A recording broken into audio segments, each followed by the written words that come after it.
Hello students. आज के इस वीडियो में हम लोग सी लैंग्वेज में कैरेक्टर एरे फंक्शन में कैसे यूज़ करते हैं इसको यहाँ पे समझेंगे। जैसे कि आप यहाँ पे सिंटैक्स देख रहे हो कि यहाँ पे जो डेटा टाइप लिखा हुआ है वो वाइड लिखा हुआ है। फिर फंक्शन का नेम आप कुछ भी डिफाइन करोगे। अब चूंकि यहाँ पे कैरेक्टर एरे यूज़ करना है तो उसका डेटा टाइप क्या होना चाहिए, कैर होना चाहिए। और यहाँ पे जो ब्रैकेट लगा हुआ है जिसे हम लोग सब स्क्रिप्ट बोलते हैं, ये कैरेक्टर एरे को डिफाइन कर रहा है। तो इस तरह से हम यहाँ पे कैरेक्टर एरे को डिफाइन करेंगे।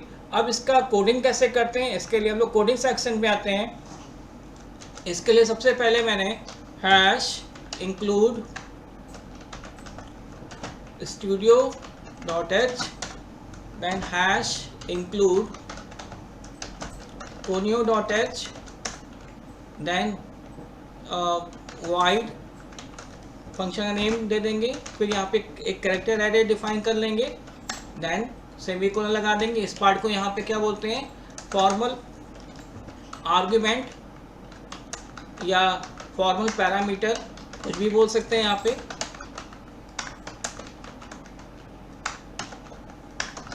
अब इसके बाद हम लोग वॉइड मेन पे आएंगे।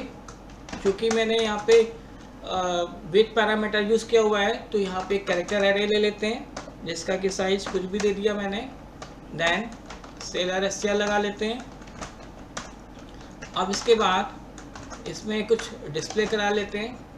इनपुट कराने के लिए इंटर द स्ट्रिंग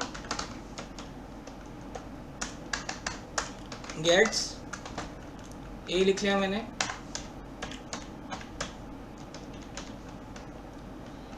अब इसके बाद ABC, यहाँ पे ए लिख लिया मैंने, यानी यहाँ पे फंक्शन कॉल हो रहा है, call function, then get ch लगा लेते हैं। अब फंक्शन की डिफिनीशन पे आएंगे। यहाँ पे कुछ नाम दे देते हैं, देन क्योंकि इसमें खाली प्रिंट कराना है तो पुट्स लगा देंगे और यहाँ पे p को प्रिंट करा लेंगे। तो इसमें होगा कैसे, तो इसके लिए पहले तो इसको सेव कर लेते हैं। यहाँ पे सी ड्राइव में जाते हैं, टर्बो सी पे जाएंगे, देन इस पे जाएंगे, बिन, यहाँ पे कुछ भी डाल देते हैं डॉट सी। अब आप यहाँ पे देख रहे हो कि सबसे पहले तो मैंने यहाँ पे एक फंक्शन डिक्लेयर किया हुआ है। तो जब इसको कंपाइल करोगे तो कंपाइल करने में सबसे पहले तो कंपाइलर हेडर फाइल को चेक करेगा, हेडर फाइल यहाँ पे सही से डिक्लेयर है। देन फंक्शन का नेम आ गया यहाँ पे, फिर पैरामीटर चेक करेगा, पैरामीटर भी सही डिक्लेयर है। फिर मेन के अंदर आएगा, सबसे पहले यहाँ पे जो हमने वेरिएबल डिक्लेयर किया इसको चेक करेगा, देन CLR को चेक करेगा कि ऊपर हेडर फाइल है कि नहीं है, और CLR फंक्शन कहाँ से आया है, कोनियो डॉट एच से आया है। फिर यहाँ पे एक मैसेज लगा हुआ है इंटर द स्ट्रिंग, यानी यहाँ पे आपसे यूज़र के द्वारा इनपुट करने के लिए कह रहा है। आप यहाँ पे इनपुट करोगे, इनपुट करने के बाद फंक्शन में कॉल हो रहा है। मान लिया कि मैंने यहाँ पे मान लिया यहाँ पे मैंने ये इनपुट किया हुआ है ये, और चूँकि यहाँ पे आपको मालूम है जब भी इनपुट करने के बाद आप इंटर प्रेस करते हो तो यहाँ पे सबसे लास्ट में एक नल कैरेक्टर स्टोर हो जाता है जो कि इंडिकेट करता है कि हमारी स्ट्रिंग यहीं पे टर्मिनेट हो रही है। अब जब यहाँ फंक्शन में कॉल होगा, कॉल होने पे ए की वैल्यू किस में जाएगी, पी में। पी में जाने के बाद जब यहाँ पे आएंगे तो ये वैल्यू को प्रिंट करेगा, और प्रिंट करने के बाद जब वापस कंपाइलर मेन में आएगा तो यहाँ पे कुछ लेके नहीं जाएगा। क्यों, क्योंकि यहाँ पे डेटा टाइप क्या लगा हुआ है, वॉइड लगा हुआ है। तो इस तरह से ये हमारा कैरेक्टर एरे फंक्शन में डिक्लेयर होता है।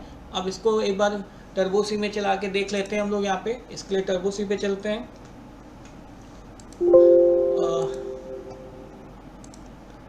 टर्बो सी पे चलते हैं इसके लिए, और टर्बो सी हमारा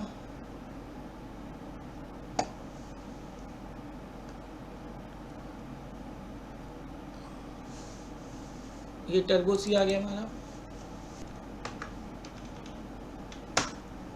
अब Alt F9, then control F9, यहाँ पे यूजर से इनपुट करने के लिए कह रहा है। इसने इनपुट ये किया, इनपुट करने में देखिए इस तरह से आउटपुट डिस्प्ले होके आ रहा है। तो अभी मैंने यहाँ पे एक नॉर्मल प्रोग्राम बनाया है जो कि यूजर से इनपुट करा रहे हैं, उसको डिस्प्ले करा रहे हैं। अब इसी में अगर इससे कुछ मान लें आपको lower to upper and upper to lower function का प्रोग्राम बनाना है, वो कैसे बनाओगे, इसके लिए फिर से कोडिंग सेक्शन में आते हैं। तो यहाँ पे तो इतना काम तो सेम रहेगा, चेंज यहाँ पे करना होगा। इसके लिए हम यहाँ पे क्या करते हैं, एक वेरिएबल डिक्लेयर कर लेते हैं आई। देन आपको मालूम है कि जब भी हम स्ट्रिंग में वैल्यू इनपुट करते हैं तो उसके लिए यहाँ पे नल कैरेक्टर के थ्रू ही ये स्ट्रिंग हमारी टर्मिनेट होती है। तो यहाँ पे क्या लिखेंगे, पी को कब तक चलाना है, जब तक कि नल कैरेक्टर ना मिल जाए i++। अब आपको मालूम है कि जो भी हमारा लोअर टू अपर होता है या अपर टू लोअर, तो उसके लिए यहाँ पे स्काई वैल्यू होती है। कैपिटल ए से कैपिटल जेड तक स्काई वैल्यू 65 से 90 होती है, और स्मॉल ए से स्मॉल जेड की होती है 97 से 122। तो इनके बीच का जो गैप होता है वो +32 होता है जब अपर टू लोअर करते हैं, और जब लोअर से अपर करते हैं तो -32 होता है। तो उसकी यहाँ पे मैथमेटिक्स कैसे यूज़ होती है उसको यहाँ पे समझते हैं। तो हमने यहाँ पे इफ़ कंडीशन लगा दी कि पी का आई की वैल्यू अगर 65 से लेके 90 के बीच में है, तो यहाँ पे क्या करो, पी के आई में पी का आई +32 कर दो, जिससे कि वो स्मॉल में कन्वर्ट हो जाए। एल्स इफ पी का आई अगर 97 से 122 के बीच में है,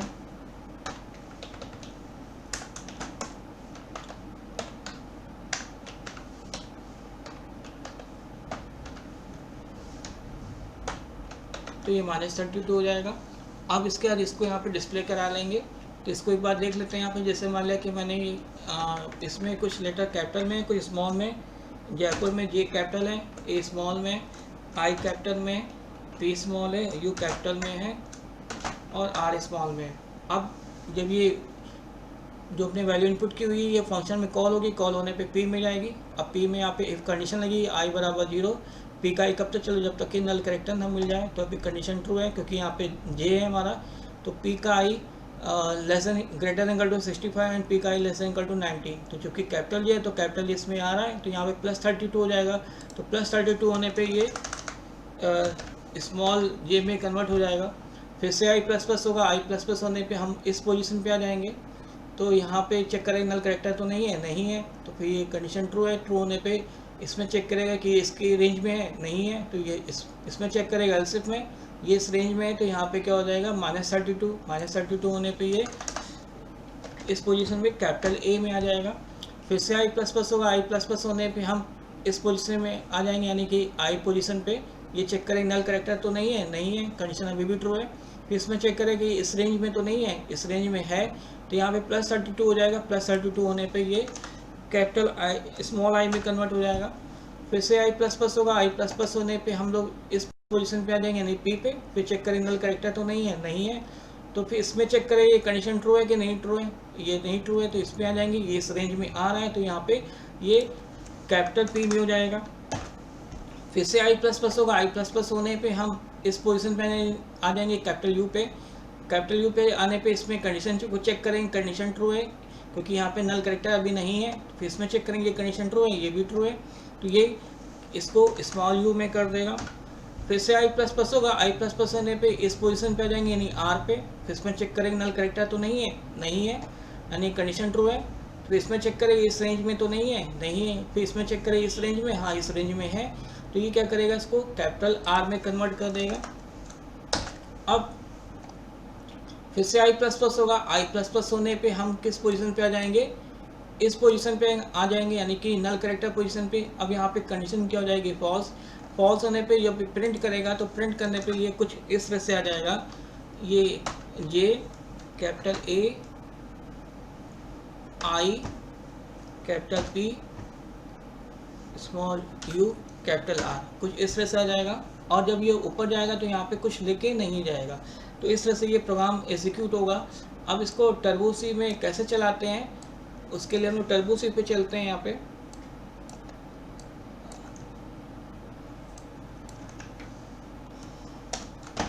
तो कोडिंग्स पे आते हैं, यानी टर्बो सी पे आने के लिए टर्बो सी पे जाना पड़ेगा। यहाँ पे आते हैं, कह रहे हैं तो ये जे ले लिया, capital J small A capital I small P capital U small are.